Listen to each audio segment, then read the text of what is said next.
Olá, meu amigo e minha amiga, seja muito bem-vindo ao canal Vida dos Santos. Hoje é um dia especial no nosso canal. Afinal de contas, completamos 400 inscrições no canal Vida dos Santos. E esse vídeo, em especial, vem falar do Divino Espírito Santo. Como surgiu essa imagem maravilhosa? O porquê dela? Lógico que agradecemos a presença de você aqui, agradecemos a presença de todos que se inscreveram no canal. Aproveita, no final, já compartilha o amor de Cristo, compartilha o amor da vida dos santos para todas as pessoas que você conhece. E vamos falar dele, do Divino Espírito Santo, ou simplesmente Divino. É a terceira pessoa da Santíssima Trindade. É Deus. É o amor entre o Pai e o Filho personificado, vivo e atuante. É Ele quem passa a habitar em nosso coração pelo batismo e quem guia os que creem em Jesus Cristo no caminho da salvação. A Bíblia usa imagens simbólicas para representá-lo, como fogo, sopro, vento, água viva e o símbolo da pomba. Vamos conhecer a origem deste símbolo? A representação do Divino Espírito Santo como uma pomba vem do Novo Testamento, mais explicitamente da ocasião do batismo de Jesus. Nessa passagem, o Divino Espírito Santo apareceu em forma corpórea, como uma pomba, e uma voz veio do céu dizendo: "Este é meu Filho muito amado, em quem coloco toda a minha afeição." Os 4 evangelhos relatam o fato. Os textos estão em Mateus 3:16, Marcos 1:10, Lucas capítulo 3, versículo 22 e João capítulo 1, versículo 32. Por isso, a pomba é usada para representar o Divino Espírito Santo. No Antigo Testamento, a pomba aparece como símbolo de paz e do perdão de Deus, como vemos em Gênesis 8, de 8 a 12. A pomba solta por Noé volta à arca trazendo um ramo de oliveira, anunciando que as águas do dilúvio tinham baixado e que a terra era novamente habitável para o ser humano. Então, por isso que às vezes vocês vão ver uma imagenzinha do Espírito Santo segurando um raminho de oliveira. E pode perceber que sempre nesse ramo vão haver 7 folhas. E nós vamos falar um pouquinho sobre os 7 dons do Espírito Santo. Primeiramente, precisamos entender que, na verdade, os 7 dons diferem um pouquinho do conceito que é escrito por Paulo aos Coríntios, no capítulo 12, versículos 8 a 11. Lá é dito que os dons do Espírito Santo são 9, sendo apenas 2 coerentes com o que nós conhecemos. E são eles: a sabedoria e a ciência. Os outros dons que o Paulo cita em Coríntios é a fé, o dom de cura, o dom de operar milagres, a profecia, o dom de discernir os espíritos, a variedade de línguas e a interpretação de línguas.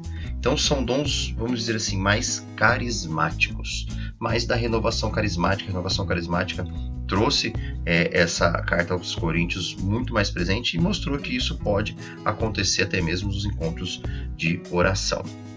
Lembrando que esses movimentos aconteceram muito fortemente nos colégios católicos americanos e também a Igreja Batista.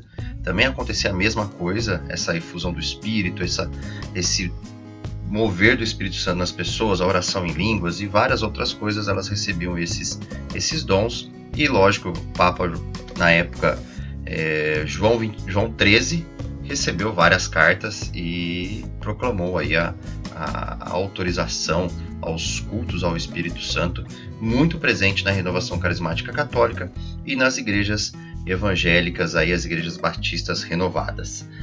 Paulo deixa claro que os dons, carismas, ministérios e atividades provêm de Deus, de Jesus, do Espírito Santo. Sendo assim, não são conseguidos pelo intelecto ou esforço humano. Lógico, claro que vale você fazer a sua oração pedindo os dons do Espírito Santo para a sua vida.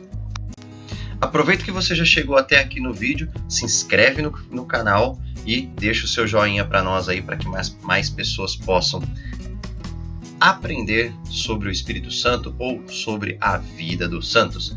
Então, seguindo aqui com o nosso raciocínio, nós vimos que são 9 e que não tem nada a ver com somente 2, sabedoria e ciência.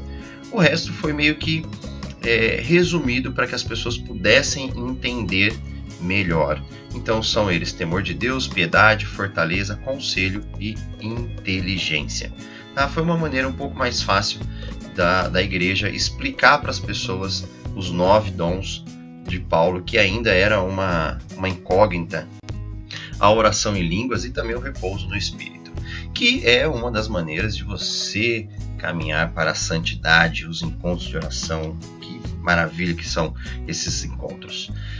Continuando o nosso trabalho aqui, falando um pouquinho sobre o Espírito Santo, sempre aparece como uma pomba, sempre aparecem 7 chamas, 7 folhas, e é uma imagem muito, muito bonita em vários lugares, uma imagem extremamente ecumênica, porque todas as religiões aceitam o Espírito Santo como seu protetor. Então vale a pena nós termos aí uma imagem do Divino Espírito Santo em casa, para que nós sempre nos recordamos, lembrando que a imagem não é uma idolatria, mas sim para que nós olhamos como uma foto que nós temos em casa e nos recordamos da pessoa, nos recordamos da força do Espírito Santo, nos recordamos dos 7 dons que o Espírito Santo pode trazer a nós. É importante ressaltar que esses dons não podem ficar guardados em nós. Eles devem se multiplicar e ser usados para a honra e glória do Senhor, e até mesmo para curar as pessoas, para nos aproximar das pessoas e levar a palavra de Deus. Vamos encerrar o nosso vídeo aqui rezando a oração do Espírito Santo. Vinde, Espírito Santo, enchei os corações dos vossos fiéis e acendei neles o fogo do vosso amor. Enviai o vosso Espírito e tudo será criado, e renovareis a face da terra. Oremos. Ó Deus, que instruíste os corações dos vossos fiéis com a luz do Espírito Santo, fazei que apreciemos retamente todas as coisas segundo o mesmo Espírito, e gozemos da sua consolação. Por Cristo, nosso Senhor. Amém. Um dia abençoado e que os 7 dons do Espírito Santo recaia sobre você. Te vejo no próximo vídeo.